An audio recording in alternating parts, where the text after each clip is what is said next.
Assalamualaikum warahmatullahi wabarakatuh.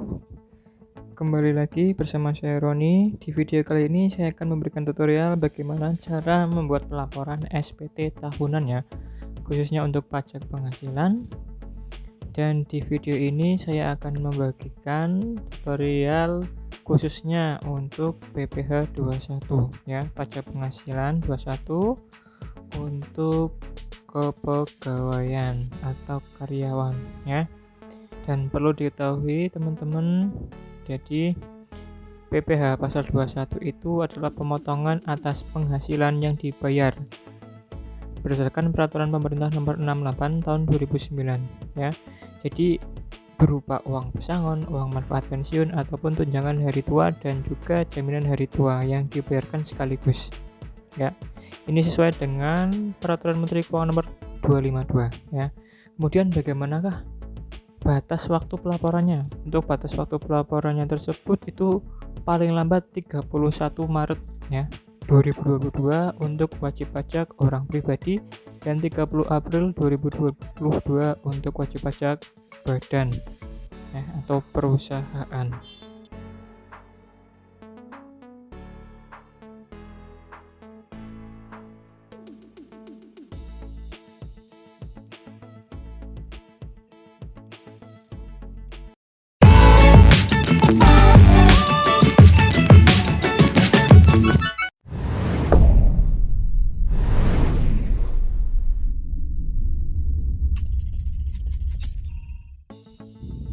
Ya, oke, langsung saja.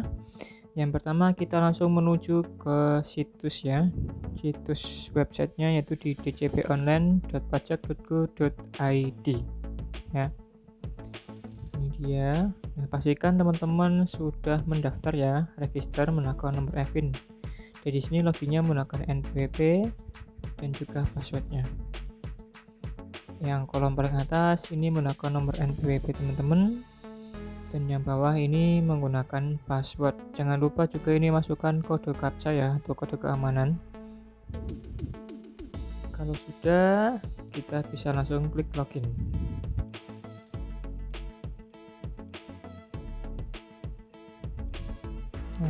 Nah, seperti ini tampilannya teman-teman. Ini adalah tampilan menu awal di website DJP, Dirjen Pajak ya. Nah, ini tampilannya. Di pojok kanan atas ada nama pemiliknya ya, nomor NPWP juga ada. Seperti ini tampilannya kurang lebih ya. Ini untuk tampilan di tahun 2022 seperti ini. Nah, jangan lupa teman-teman juga siapkan juga bukti pemotongan pajak ya. Ini biasanya didapatkan dari pihak perusahaan. Nah, ini contohnya seperti ini, form 1821A1. Jadi ini contoh formnya. Langsung saja kita langsung menuju ke menu laporan ya. Kita klik dilapor. Kemudian di bawah ini ada dua ya, ada untuk mengunduh formulir dan juga mengisi langsung di situs web. Kalau mengunduh formulir nanti teman-teman mengunduh formulir kemudian diupload ya, di scan kemudian diupload. Kalau paling mudah lebih enak menggunakan e-filing ya, mengisi langsung di situs web ya. Kita langsung saja klik. Ini cara yang paling cepat ya dan mudah juga lewatnya e-filing.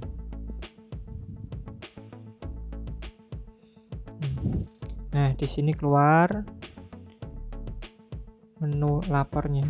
Kalau teman-teman sebelumnya sudah pernah melaporkan, di sini akan keluar. Ini contohnya punya saya di tahun 2020 sudah pernah melaporkan ya, jenis SPT-nya 1770S dan statusnya sudah nihil atau 0 ya. Itu menggunakan e-filing web. Nah, kita buat SPT, kita klik, kita buat SPT. Kemudian di sini teman-teman harus mengisi ya, memilih. Ini bisa diisi sesuai dengan kenyataan dan realnya. Pokoknya harus diisi sesuai dengan petunjuk. Seperti ini, menjalankan usaha di luar atau tidak, klik saja tidak. Kalau teman-teman iya ya berarti iya. Nah, Untuk di bagian penghasilan bruto selama setahun kurang dari 60 juta rupiah, ya atau tidak, kita lihat di bukti potongnya ya. Di bukti potong e-filing teman-teman. Ini contohnya punya saya, akan saya buka bukti potong penghasilannya. Nah, di sini. Apakah penghasilan bruto saya 60 juta atau lebih atau di bawahnya? Berdasarkan ini, terutama di bulan 8, bisa dilihat ini penghasilan bruto saya di tahun 2021. Lihat. Ini di bawah 60 juta ya, 47 juta 600 sekian tepatnya. Jadi nanti saya akan memilih untuk memilih jawaban yang iya, karena penghasilannya di bawah atau kurang dari 60 juta rupiah.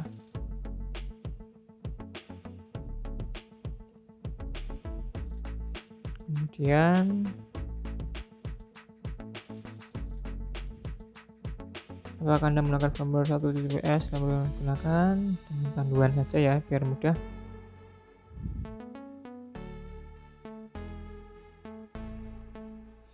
Ini maaf teman-teman, seharusnya saya mengkliknya iya ya, tadi waktu saya memilih itu memilih tidak, tapi sama saja.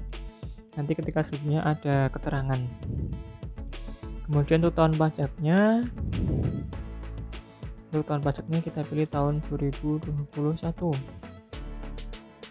Kemudian di sini ada statusnya normal atau pembetulan. Kalau normal berarti baru pengajuan, kalau pembetulan berarti sebelumnya ada revisi ya. Kita langsung saja klik selanjutnya. Nah, kemudian di sini ada pop-up, pesan pop-up ya. Ini berkaitan dengan penghasilan. Ini ada pengurangan PTKB, jumlah PPh yang telah dipotong secara rinci. Jika teman-teman menggunakan data tersebut, maka pilih iya. Jika tidak, ya pilih tidak. Itu aja. Dibaca dengan cermat ya teman-teman, karena saya tidak menggunakan, berarti saya menggunakan pilihan tidak. Kemudian ya, kemudian di sini ada daftar pemotong atau pemungut PPh oleh pihak lain. Biasanya untuk para karyawan atau pegawai itu dipotong langsung oleh perusahaan ya. Jadi kayak saya itu tadi ada bukti potongnya, kemudian tinggal di input saja nomor bukti pemotongnya berapa, nanti bisa di input. Nah ini dia, saya menggunakan bukti pemotongnya berapakah. Nah, NPWP pemotong biasanya itu NPWP sebuah perusahaan tersebut. Kita tinggal input saja nomor NPWP pemotong dan pastikan juga namanya sesuai atau tidak antara nomor NPWP dan juga nama yang ada di SPT laporan bukti pemotongnya. Saya masukkan saja pasal 21, kemudian NPWP pemotongnya akan saya klik. Di sini saya masukkan nomor NPWP sesuai dengan bukti potongnya. Saya masukkan aja ya, nomornya tepatnya yang itu ya, yang bagian atas. Saya masukkan saja nomor pemotong. Ini harus benar dan sesuai untuk nomor pemotongnya ya.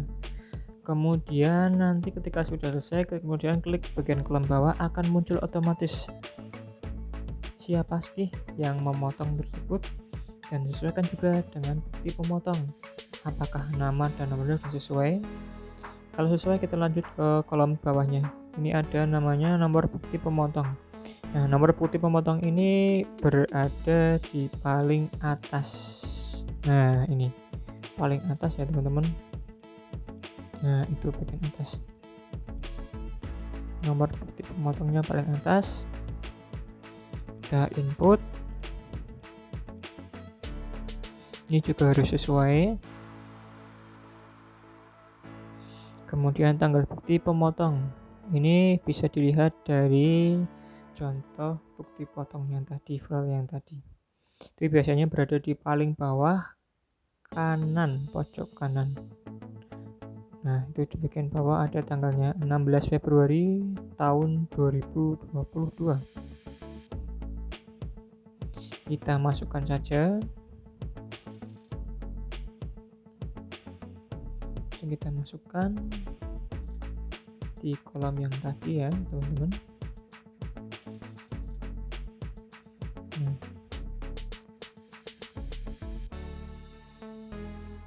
kita masukkan 16 Februari 2022. Kemudian jumlah PPh yang dipotong atau dipungut. Biasanya kalau penghasilannya di atas 60 juta itu akan ada muncul ya angka nominalnya berapa yang dipotong atau dipungut. Tetapi kalau tidak sampai 60 juta maka biasanya akan nihil. Tepatnya itu di kolom 18. Nomor 18 itu ada PPh pasal 21 yang telah dipotong masa sebelumnya. Di bagian situ. Kalau 0, kita klik simpan. Kemudian kita klik selanjutnya ya. Nah, ini pastikan udah 0. Cuma dipotong harus sesuai ya. Selanjutnya. Kemudian di sini kita isi sesuai dengan apa yang menjadi pertanyaannya. Masukkan penghasilan itu dalam apa itu? Untuk luar negeri ya. Penghasilan itu dalam negeri. Maaf sebelumnya. Kita input saja penghasilannya itu, terutama berarti bisa dilihat dari kolom ke-14. Kita isi saja penghasilan itu dalam negeri ya. Yang ini bikin dalam negeri. Input saja sesuai dengan bukti pemotongnya. Kemudian kita klik selanjutnya. Apakah Anda memiliki penghasilan dalam negeri lainnya? Kalau iya, iya. Kalau tidak, tidak. Karena saya tidak, klik tidak.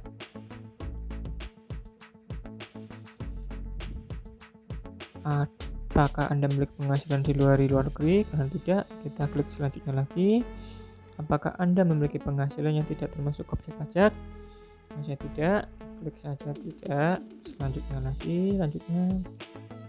Apakah Anda memiliki penghasilan yang pajaknya sudah dipotong secara final? Saya tidak, jadi klik saja selanjutnya lagi. Kemudian dari bawah. Ini bagi teman-teman yang memiliki aset ya. Aset bisa dilaporkan di sini. Kita caranya klik tambah ya, bagian atas plus. Nah, itu klik. Ini teman-teman punya di sini ada kedua harta, ada banyak jenis aset ya, ada yang uang tunai, tabungan, kendaraan, tanah atau saham, itu bisa juga dimasukkan di sini. Minimal kita menginput satu jenis aset atau new asset ya, yang diperoleh tahun 2021. Kita klik saja sesuai dengan kolom yang diminta di situs websitenya DJP. Klik simpan. Minimal satu yang bisa dilaporkan ya. Saya akan klik lagi 2. Daftarnya data kendaraan, monggo teman-teman bisa diisi. Sepeda motor, namanya apa, tahun perolehannya kapan, harganya berapa, harus diisi sesuai ya.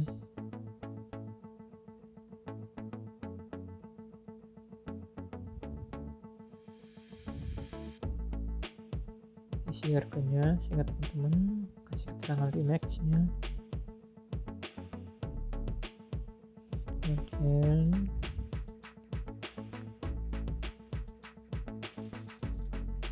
pembelian motor ya. Kemudian klik simpan. Kalau sudah disimpan, kita klik aja selanjutnya, karena di sini saya hanya memasukkan 2 jenis aset saya. Di sini apakah Anda memiliki utang? Kalau iya, kalau tidak, tidak ya. Kayak sejenis kuesioner ini teman-teman. Klik aja selanjutnya. Apakah Anda memiliki tanggungan tahun 2021? Saya tidak memiliki tanggungan. Klik aja selanjutnya. Kemudian adakah pembayaran zakat keagamaan yang kegiatannya itu wajib ya, itu udah pasti yang jenis ini. Kalau iya iya, kalau tidak tidak. Zakatnya berapa? Yang jumlahnya itu wajib. Kalau wajib itu berarti harus pasti. Jumlahnya sekian tiap tahunnya. Ke teman-teman bingung atau tidak tahu paham zakat apa, klik aja tidak apa-apa. Kemudian klik selanjutnya. Nah, jika teman-teman sudah menikah tahun 2021, klik aja kawin. Kalau belum ya yang tidak kawin. Kawin, klik aja selanjutnya ya. Selanjutnya klik aja tidak kawin. Di sini ada pilihan misalkan kawin, nanti klik jadi itu. Kemudian apakah Anda memiliki pengembalian atau pengurangan PPh pasal 24 penghasilan luar negeri? Ya tidak, klik selanjutnya. Kemudian apakah Anda melakukan pembayaran PPh pasal 25? Apakah Anda sudah membayar STP PPh pasal 25? Hanya pokok saja. Nah, kita perlu ketahui PPh pasal 25 itu jenis pajak penghasilan yang dibayar secara angsuran, jadi tidak langsung membayar semuanya full. Bisa juga dicicil pembayaran pajaknya ya teman-teman. Nah, tujuannya untuk apa? Tujuannya untuk meringankan beban dari si wajib pajak tersebut. Misal pajak tersebut sangat besar, terutama biasanya itu bagi para perusahaan ya, itu biasanya sampai miliaran. Kemudian karena tidak, saya pilih aja 0, klik aja 0, kemudian kita klik selanjutnya ya teman-teman. Kalau sudah,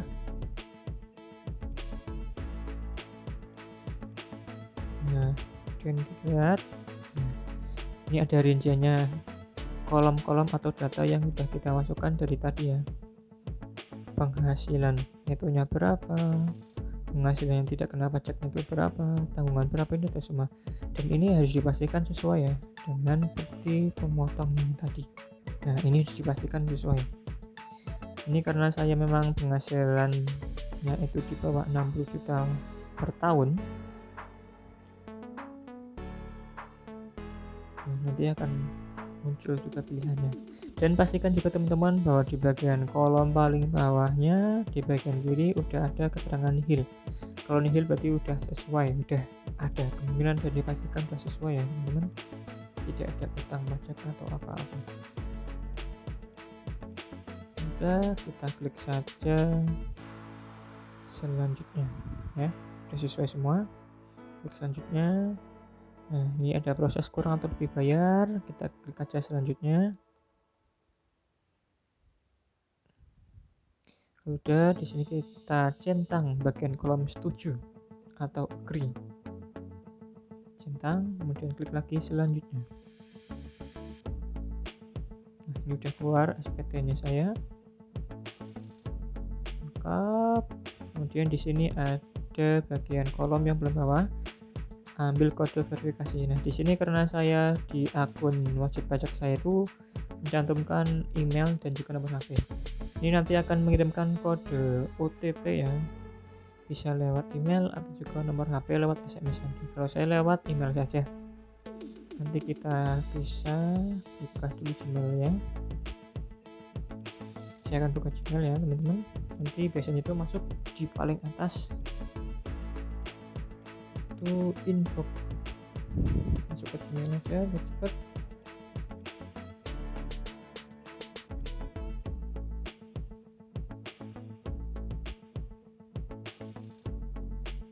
Ini sebagai verifikasi ya teman-teman. Jadi kalau mengisi atau ada apa-apa nanti masuknya ke email semua. Yang perlu dipastikan bahwa email dan nomor HP-nya masih tetap aktif ya.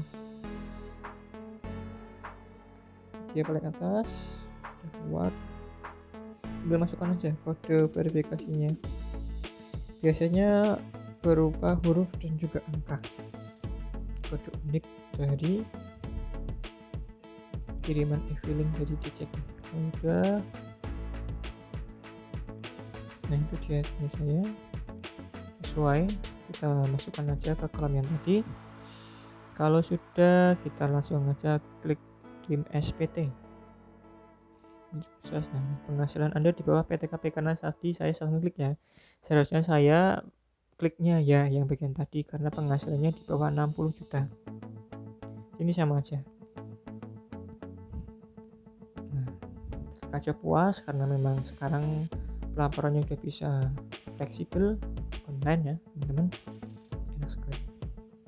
Nah, kalau sudah di bagian arsip SPT saya sudah muncul 2 pelaporan di tahun 2020 dan juga tahun 2021 yang barusan saya input. Di sini statusnya udah nihil semua dan pembetulannya pun 0 karena tidak ada revisinya. Kita bisa lihat di bagian lihat SPT aplikasi ini. Nah, ini dia juga, jadi klik ya teman-teman. Ini udah nihil, tanggal penyampaian sudah ada semua. Nah, ini bisa sebagai bukti bahwa teman-teman sudah menyampaikan atau melaporkan pajak SPT tahunan teman-teman. Biasanya ini pun juga masuk di inbox email teman-teman lagi ya, udah memastikan bahwa sudah selesai prosesnya dan juga udah muncul laporan bahwa tahun 2021 udah disampaikan hasilnya nihil. Sekian tutorial dari saya, mohon maaf apabila ada salah penyampaian ya teman-teman.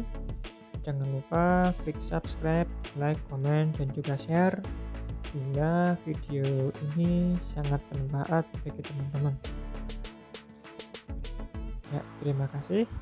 Assalamualaikum warahmatullahi wabarakatuh.